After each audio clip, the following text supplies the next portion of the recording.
Hi there. I'd like to share with you on the topic I have titled Other People's Perception of You is None of Your Business.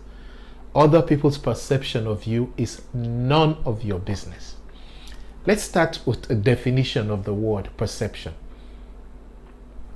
Perception is the ability to see, hear, or become aware of something through the senses. For example, the perception of pain. Perception can also be defined as the way in which something is regarded, understood, or interpreted. Contrary to the often stated phrase, perception is reality, though, perception is not always the truth. It is a situation as perceived by someone or a group of people. Look no further than the social media space to find many people who are perceived to be rich, happy, beautiful, successful, etc., when they are none of those. The challenge, though, is that when an individual is of low self-esteem, he or she lives off other people's perception, always seeking to be accepted, to belong, to be recognized, and often seeking to be admired and loved. Such an individual with low self-esteem eventually self-destructs as they get caught in the never-ending circle to please others rather than be themselves.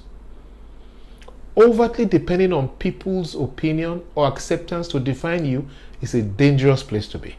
Trust me, while we all need feedback to guide us to becoming the best version of ourselves, what is required is to surround yourself with people who can tell you the truth, people that can give you honest feedback. And as these trusted people guide you, you still reserve the power of choice after processing their feedback through your unique circumstance. For change to take place, where that's the outcome, my advice is that you start by focusing on what you can influence within the many things that may be of concern to you. You see, as you focus and deal with what you can influence, the things that you can influence grows. And over time, the things that are of concern to you shrink. This is driven by the fact that what we focus on grows. So focus on what you can influence on your growth path. I come across people many times whose perception of me is that of a rich, happy, and successful individual. And that can be further from the truth as well. While I feel fulfilled in some parts of my life, I am struggling in many other parts, even as I'm learning to turn some of those failures to wins over time. Like everyone, there are good days and bad days. We all have them. I have them too. I don't care who is doing better than me because I'm doing better than I was last year. It's me against me.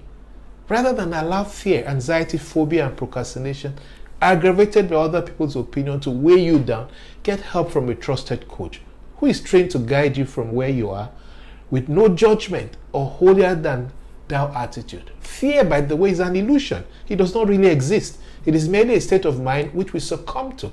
While danger is real, fear is a choice.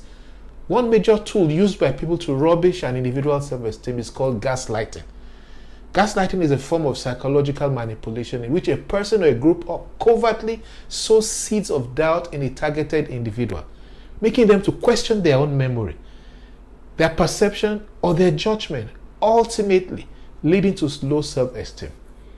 In the corporate environment, gaslighting happens when lies, false promises, and personal attacks makes you question your memory, your sanity, and your professional competence. It could lead to emotional resignation. I've found that people that attack others at work are really weak, ineffective, and really trying to cover up their own inadequacies.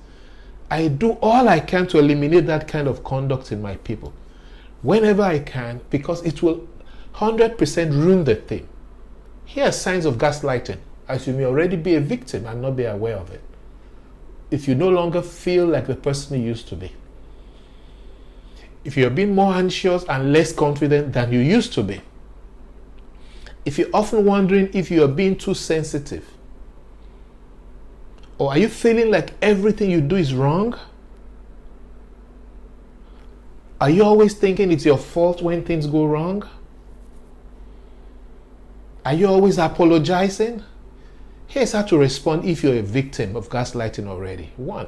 Take some space, some time off the situation. 2. Speak up about the behavior to a trusted friend. 3. Remain confident. 4. Focus on self-care or professional support. Seek a psychologist, a spiritual leader, or a counselor. 5. talk to others, friends, family, mentor, coach, etc. Whatever you do, be real to yourself. To do that, you must be clear on what your life goals, your mission or purpose is. That's one truth that must remain constant. Who are you? Again, other people's perception of you is none of your business. Let me round up with this extract from a blog by my mentor and friend, John C. Maxwell. It's dated 2014. Yes, it's that long, but evidently still relevant. It is titled, Man in the Mirror. Man in the Mirror. The first person we must examine is ourselves. That's the mirror principle. If our self-perception is distorted, then our attempts to influence others will be misguided and even manipulative. The first person I must know is myself. This brings self-awareness. The first person I must get along with is myself. This leads to a healthy self-image. The first person to cause me problem is myself. Admitting truth yields self-honestly. The first person I must change is myself. This empowering attitude paves the way to self-improvement. Again, other people's perception of you is none of your business. You are already enough. Go on and conquer in your uniqueness. Add positive affirmations to your daily routine. I am a man of faith, and here are some of my own daily affirmations. I am for signs and wonders. Olusoji Oyawe, you are equipped to enhance positively the capacity of everyone you come across. Olusoji Oyawe, I am blessed and highly favored by God. All my needs are met daily by my Father in heaven. You see, there's power in the words you say to yourself, including words rejecting the negatives others may have spoken into your life. It will be rough. It always is. Don't let anyone kid you. But it's worth all the effort you put into the journey. Change your attitude and you'll change your altitude. See you at the top. My name is Olusoji Oyawe, and I seek to enhance the capacity of anyone that I come across. Please let me know in the comment section which part of this clip resonates with you. Or simply share your perspective to enrich the discussion. I'd love to hear from you. And if you require my services, you can reach me through my email that you see scrolling at the bottom of the screen. info@sojioyawe.com. info@sojioyawe.com. Or if you want an instant response, you can do so through WhatsApp chat only to +234 704 366 7607. +234 704 366 7607. +234 704 366 7607. Thank you and bye-bye.